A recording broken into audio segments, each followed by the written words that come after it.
Bonsoir, bienvenue sur Horreur à la carte. Partageons quelques histoires ensemble en explorant ce recueil et délectons-nous de cette angoisse. Installez-vous et commençons par cette première histoire. Le silence assourdissant.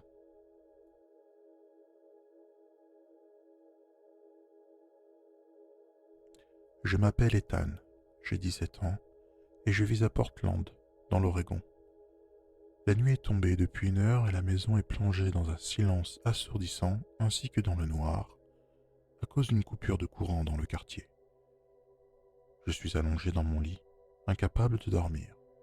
Un sentiment d'angoisse m'oppresse, comme si quelque chose n'allait pas. Entrant, je vois une ombre bouger du côté de l'atelier. Qu'est-ce que c'est? Mon sang se glace.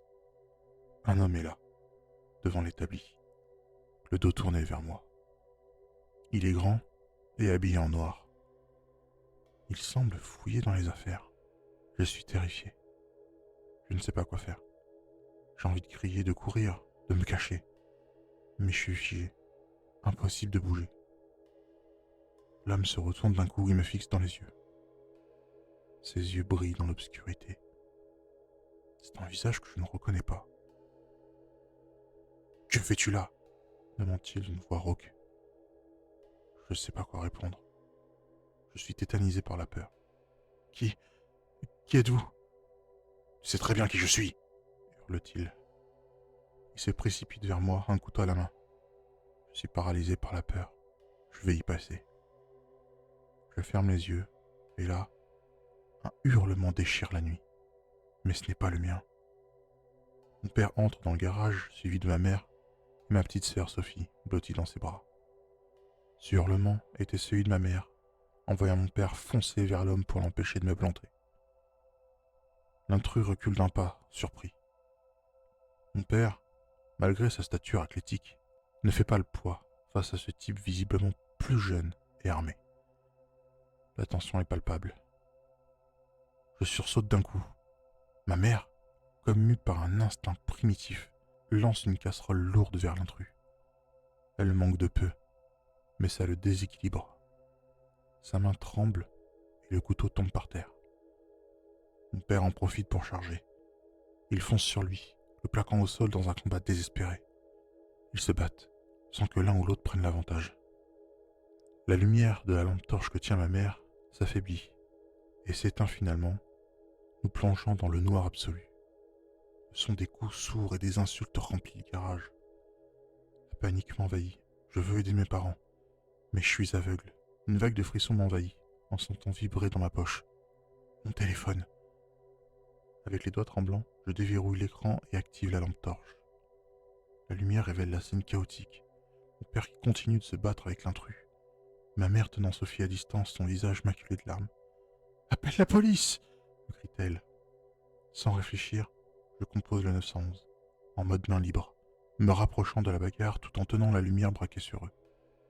La voix robotique de l'opératrice me guide au milieu du chaos, chaque seconde se transformant en éternité. J'explique la situation, et on me dit qu'une voiture de patrouille se trouve à 2 rues de chez nous, et qu'ils vont arriver.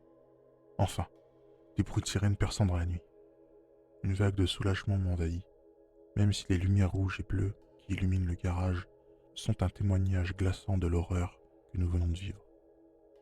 Les policiers maîtrisent rapidement l'intrus, lui passant les menottes avant de l'éloigner. Il marmonne des choses incohérentes. Son identité reste un mystère, tout comme ses raisons d'être là. L'enquête prend des heures, des questions s'enchaînent, des traces sont relevées. La nuit se consume dans un mélange d'épuisement et de peur résiduelle. Les jours qui suivent sont flous, tentés d'une inquiétude diffuse. L'intrusion a laissé des traces, pas seulement matérielles sur la porte du garage forcée et l'établi fouillé, mais surtout psychologiques. L'enquête de police piétine. L'homme arrêté, un marginal sans domicile fixe, ne parle pas, ou alors par énigme, évoquant des messages cachés et des forces qui le guident. Difficile à démêler le vrai du faux dans ses propos incohérents. Le chemin est long vers la guérison. Et la peur, même atténuée, ne disparaît pas complètement. Mais nous sommes ensemble, plus unis que jamais, déterminés à protéger notre famille et à trouver des réponses, même si elles doivent rester obscures. Le sanctuaire caché. Je m'appelle Akira, 38 ans, et ma femme Aiko a 35 ans. Nous sommes tous deux passionnés de randonnée et d'exploration. Le Japon regorge de sentiers secrets et de lieux mystérieux, et nous sommes toujours à la recherche de nouvelles aventures. Aujourd'hui, nous nous trouvons dans la préfecture de Nagano, au cœur des Alpes japonaises. Nous avons décidé de suivre un sentier peu fréquenté qui mène à un sanctuaire shintoïste oublié. Le chemin est escarpé et difficile, mais la beauté des paysages environnants nous motive. La forêt dense et verdoyante est ponctuée de cascades cristallines et de rivières tumultueuses. L'air frais et pur nous remplit d'énergie. Après plusieurs heures de marche, nous arrivons enfin au sanctuaire. Caché au fond d'une clairière, il est d'une beauté saisissante. Les bâtiments en bois rouge vermillon sont entourés d'une végétation luxuriante et d'une aura de sérénité. Un silence paisible règne en maître. Seuls les chants des oiseaux et le bruissement des feuilles brisent le calme. Alors que nous approchons du sanctuaire principal, une sensation de malaise m'envahit. L'atmosphère devient soudainement plus pesante, comme si une présence invisible nous observait. Aiko frissonne et serre ma main. « Tu le ressens toi aussi ?» me chuchote-t-elle. Je hoche la tête en silence. Un sentiment de peur irraisonné s'empare de moi. Nous entrons dans le sanctuaire principal. L'intérieur est sombre et frais.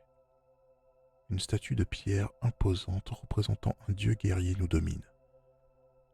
Soudain, un bruit sourd retentit derrière nous. Nous nous retournons brusquement et apercevons une silhouette humaine dans l'obscurité. Un homme, vêtu d'un costume traditionnel de moine, nous fixe avec des yeux froids et perçants. Son visage est déformé par une grimace de colère. « Qui êtes-vous ? Que faites-vous ici ?» hurle-t-il d'une voix rauque. Je tente de lui expliquer notre présence, mais il ne m'écoute pas. Il brandit un bâton en bois et se précipite vers nous. Aiko crie de terreur. Je la plaque au sol pour la protéger et tente de repousser l'homme. Le combat est intense et brutal. L'homme est d'une force surprenante. Il semble possédé par une rage incontrôlable. Aiko parvient à se relever et attrape une pierre. Elle la lance de toutes ses forces sur la tête de l'homme. Le projectile atteint sa cible et l'homme s'effondre au sol, inconscient. Nous sommes épuisés et terrifiés. Nous ne comprenons pas ce qui s'est passé. Qu'est-ce que cet homme voulait ? Pourquoi nous a-t-il attaqués ? Nous décidons de quitter le sanctuaire et de retourner au village le plus proche. En chemin, nous ne pouvons nous empêcher de penser à ce qui s'est passé. Le sanctuaire caché n'était pas un lieu de paix et de sérénité, mais un endroit maudit, rempli de dangers et de mystères. L'aventure s'est transformée en cauchemar. Nous avons frôlé la mort et gardons des séquelles psychologiques de cette expérience traumatique. Le souvenir du sanctuaire caché et de l'homme au visage grimaçant nous hantera à jamais. L'île interdite. Moi, c'est Calypso. J'ai 28 ans et je suis en vacances en Grèce avec mon fiancé Thémis. Nous sommes sur l'île de Crète et avons décidé de faire une excursion en bateau vers une île inhabitée appelée Spinalonga. L'île est connue pour son histoire tragique. Autrefois, elle servait de léproserie et des centaines de personnes y ont été exilées et condamnées à vivre une vie de solitude et de souffrance. Lorsque nous arrivons sur l'île, une atmosphère oppressante nous saisit immédiatement. Les ruines des bâtiments en pierre se dressent comme des fantômes sur le paysage aride. Le vent hurle à travers les arbres morts et le seul bruit est celui des vagues qui s'écrasent sur les rochers. Nous commençons à explorer l'île, visitant les vestiges de l'hôpital, des maisons et de l'église. L'air est vicié par l'odeur de la moisissure et de la désolation. Soudain, Thémis s'écrie « Regarde !» Il pointe du doigt une petite grotte creusée dans la roche. Nous nous rapprochons, prudemment, et entrons à l'intérieur. La grotte est sombre et humide. Des toiles d'araignées pendent aux stalactites et le sol est jonché de débris. Au fond de la grotte, nous apercevons une inscription gravée sur le mur. L'île maudite nous garde prisonniers. Le silence est notre seul salut. Un frisson me parcourt le dos. Cette phrase est glaçante. Est-ce que l'île est vraiment maudite ? Alors que nous sommes sur le point de quitter la grotte, j'entends un bruit derrière moi. Je me retourne brusquement et aperçois une ombre furtive dans l'obscurité. « Thémis, tu as vu ça ?» lui chuchotai-je. Il hocha la tête, l'air inquiet. « Oui, je crois que oui. » Nous sommes pris de panique. Nous nous précipitons hors de la grotte et courons vers le bateau. En chemin, nous trébuchons sur des pierres et des racines d'arbres. L'ombre nous poursuit, se rapprochant de plus en plus. Nous atteignons enfin le bateau et grimpons à bord. Le capitaine, effrayé par notre état, nous demande ce qui s'est passé. Nous lui racontons notre expérience, mais il ne nous croit pas. Il pense que nous avons été victimes de notre imagination. Mais nous savons ce que nous avons vu. L'île de Spinalonga est bel et bien maudite. Le souvenir de cette expérience nous hantera pour toujours, et nous ne retournerons jamais sur cette île maudite. La voix dans la jungle. Je m'appelle Catalina, j'ai 28 ans et je suis biologiste. Je suis passionné par la faune et la flore colombienne et je consacre ma vie à leur étude et à leur protection. Aujourd'hui, me voilà en expédition dans la forêt amazonienne, accompagné de 2 guides expérimentés, Miguel et Juan. Notre mission est de répertorier les espèces d'oiseaux dans une région reculée du territoire. La chaleur est étouffante, l'humidité omniprésente. La végétation dense et luxuriante nous entoure de toutes parts. Le chant des oiseaux et le bourdonnement des insectes créent une symphonie cacophonique. Après plusieurs heures de marche, nous arrivons au bord d'une rivière. Miguel nous indique un sentier discret qui mène à un point d'observation idéal. Je m'engage sur le sentier, attentive aux sons et aux mouvements qui m'entourent. Soudain, j'entends une voix humaine, claire et distincte, qui semble provenir de la profondeur de la jungle. « Catalina !» chuchote la voix. « Ne va pas plus loin. » Je me fige, le cœur prêt à exploser dans ma poitrine. Miguel et Juan me rejoignent, intrigués par mon expression. « Qu'est-ce qui se passe ?» demande Juan. « J'ai entendu une voix, » dis-je en tremblant. Une voix qui m'appelait. Miguel et Juan se regardent, l'air sceptique. « Tu as sans doute entendu un oiseau, » me dit Miguel. « La jungle est pleine de sons étranges. » Je ne suis pas convaincu. La voix était trop claire, trop humaine pour être celle d'un animal. « Je suis sûr de ce que j'ai entendu, » insistai-je. La voix m'a dit de ne pas aller plus loin. Il est important de rester rationnel, me rappelle Juan. Ne te laisse pas influencer par ton imagination. Malgré leurs paroles, je suis troublé. Une part de moi me dit de rebrousser chemin et de respecter l'avertissement de la voix mystérieuse. Mais l'autre part, la scientifique, refuse de céder à la peur. Je suis ici pour un travail et je ne vais pas laisser une voix me dissuader. Je continue, dis-je d'une voix ferme. Je dois savoir d'où vient cette voix. Miguel et Juan hésitent un instant, puis me suivent à contre-cœur.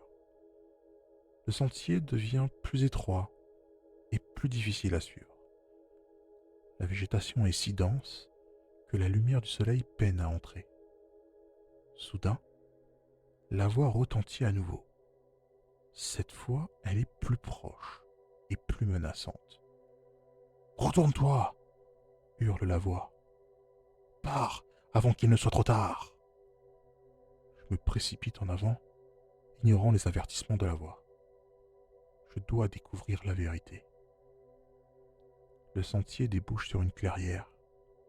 Au centre, se trouve une statue en pierre d'une femme aux longs cheveux noirs. Ses yeux sont vides et froids, et son visage est figé dans une expression de colère. Je suis glacé par la peur. La statue est la source de la voix. « Qui es-tu » demandai-je en tremblant. « Je suis la gardienne de la forêt » répond la voix. « Et je t'ordonne de partir. » Je comprends maintenant que la voix n'est pas une menace, mais un avertissement. La forêt amazonienne est un endroit dangereux, et ceux qui ne la respectent pas risquent d'en payer le prix.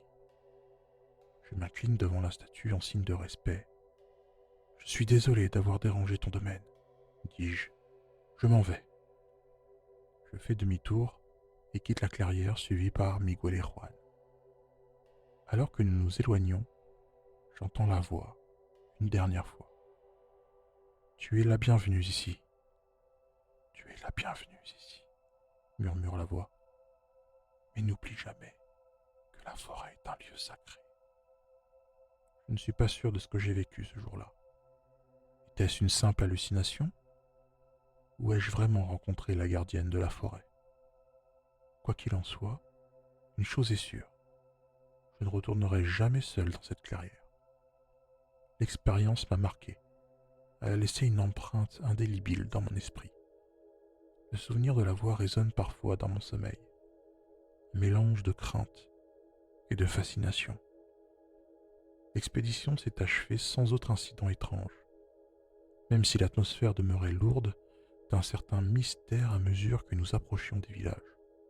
De retour à la civilisation, j'ai raconté mon aventure à mes collègues. Certains m'ont prise pour folle, d'autres m'ont écouté avec intérêt, voire une fascination discrète. Mais l'anecdote ne s'est pas terminée là.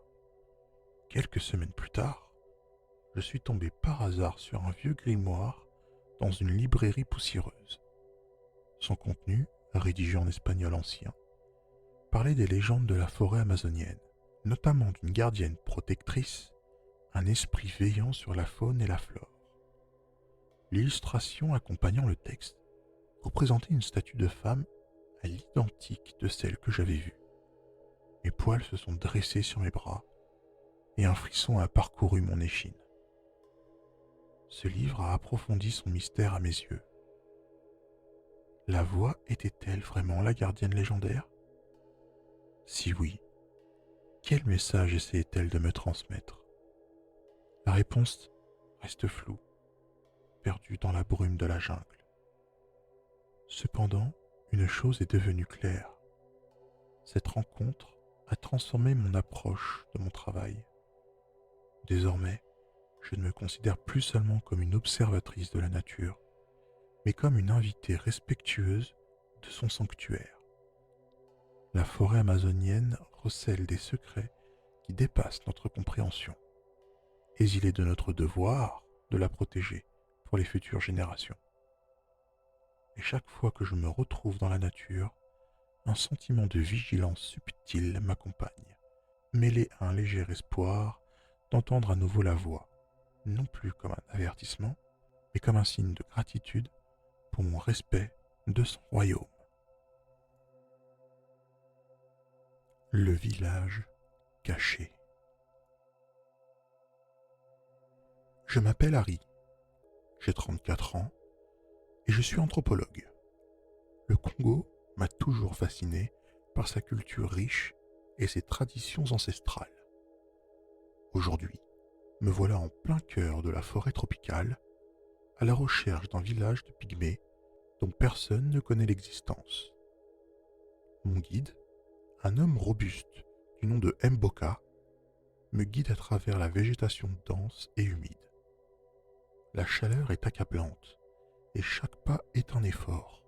Après plusieurs heures de marche, nous arrivons à une clairière. Au centre se trouve un petit village composé de huttes en paille et en bambou. Les habitants, surpris de nous voir, nous accueillent avec méfiance. Mboka leur explique notre mission dans leur langue natale. Après une longue discussion, le chef du village, un vieil homme à la barbe blanche, accepte de nous laisser rester quelques jours. Je suis fasciné par le mode de vie des pygmées. Ils vivent en harmonie avec la nature, chassent et cueillent leur nourriture. Ils connaissent les secrets de la forêt et des plantes, et leurs traditions sont uniques. Je passe plusieurs jours à observer et à apprendre auprès des pygmées. Je participe à leurs chasses, à leurs cueillettes et à leurs cérémonies. Je découvre un monde fascinant et loin de tout ce que j'ai connu auparavant.